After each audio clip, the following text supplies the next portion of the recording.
ক্যাম্পাসের খুব পরিচিত মুখ এবার কথা বলবে এবং সে এই জুলাই অভ্যুত্থানে তার আপনারা বিভিন্ন সময় তাকে দেখেছেন এবং সে বেসরকারি বিশ্ববিদ্যালয় ইউল্যাবের স্টুডেন্ট শ্যামলী সুলতানা জেদনি, কেন্দ্রীয় সংগঠক বাংলাদেশ গণতান্ত্রিক ছাত্র সংসদ। আমি তাকে অনুরোধ করব তার সংক্ষিপ্ত বক্তব্য উপস্থাপনের জন্য। আসসালামু আলাইকুম। আজ আন্তর্জাতিক নারী দিবস। আমি মনে করি বাংলাদেশে এই নারী দিবসে কিংবা বিভিন্ন সময়ে নারীদেরকে মঞ্চে উঠিয়ে যখন সংবর্ধনা দেওয়া হয় তাদের সফলতার জন্য, যখন নারীদেরকে মঞ্চে উঠিয়ে ফুলের তোড়া দেওয়া হয়, ক্রেস্ট দেওয়া হয়, সংবর্ধনা দেওয়া হয়, এগুলো আমার কাছে মনে হয় ভনিতা।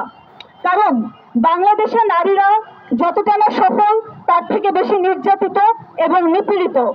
দুই চারজনের সফলতার গল্প শুনিয়ে হাজারো হাজারো নারীর নির্যাতনের নিপীড়নের গল্পকে আমরা পিছিয়ে রাখি, নির্যাতনের গল্পকে আমরা সামনে আসতে দিই না। আপনারা জানেন বিগত কয়েক মাসে বাংলাদেশে নারীর প্রতি সহিংসতা বেড়েই চলছে।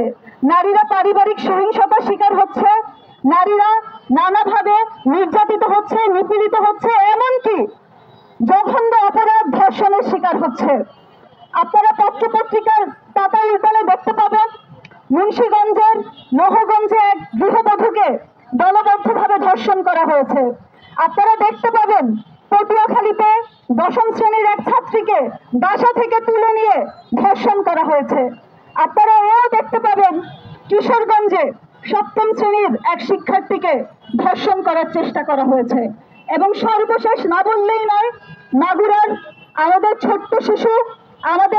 ছোট্ট শিশুর প্রাণ, আমাদের আসিয়া, 7 বছরের আসিয়া, সেও বাংলাদেশের এই নরপিশাচের হাত থেকে রক্ষা পায়নি, তাকেও ধর্ষিত হতে হয়েছে এবং সে ঢাকা মেডিকেলে তার জীবন নিয়ে এখন আশঙ্কাজনক অবস্থাতে আছে।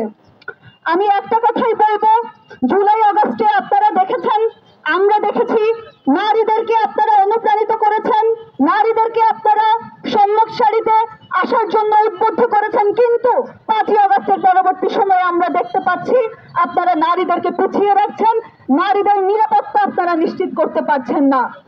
বাংলাদেশ নামক যে রাষ্ট্রে আমরা বসবাস করি, এই রাষ্ট্রকে একটা অথর্ব রাষ্ট্রে পরিণত করেছে এদেশের আইন প্রশাসন, আইন শৃঙ্খলা বাহিনী, এদেশের স্বরাষ্ট্র উপদেষ্টা।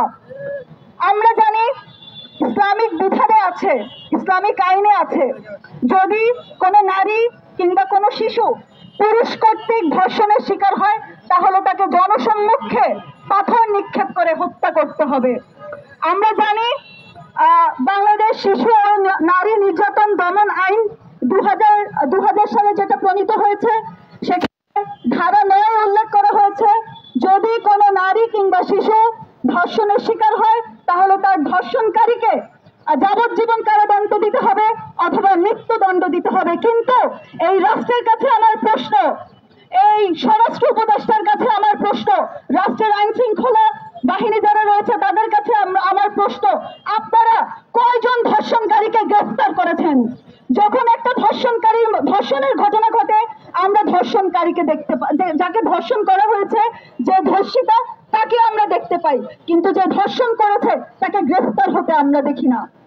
আমি স্পষ্ট করে বলে দিতে চাই, বাংলাদেশ গণতান্ত্রিক ছাত্র সংসদের কেন্দ্রীয় সংগঠক হিসেবে আছি, আমি স্পষ্ট করে বলে দিতে চাই, দেশের স্বরাষ্ট্র উপদেষ্টাকে বলে দিতে চাই এবং আইন শৃঙ্খলা বাহিনীতে যারা রয়েছে তাদেরকে বলে দিতে চাই, আপনারা অতি দ্রুত যারা নারীদেরকে নির্যাতন নিপীড়নের সাথে জড়িত, যারা ধর্ষণের সাথে জড়িত, গত ফেব্রুয়ারি মাসে বাংলাদেশে অনেকগুলো ধর্ষণের ঘটনা ঘটে গেছে, যারা এসবের সাথে জড়িত আপনারা অতি শীঘ্রই তাদেরকে আইনের আওতায় আনবেন এবং তাদের সর্বোচ্চ শাস্তি নিশ্চিত করবেন। যদি আপনারা সেটা না পারেন তাহলে বাংলাদেশের নারীরা, বাংলাদেশের প্রত্যেক জেলার নারীরা এই দায়িত্ব বুঝে নিবে, আপনারা তাদের উপর দায়িত্ব ছেড়ে দেন।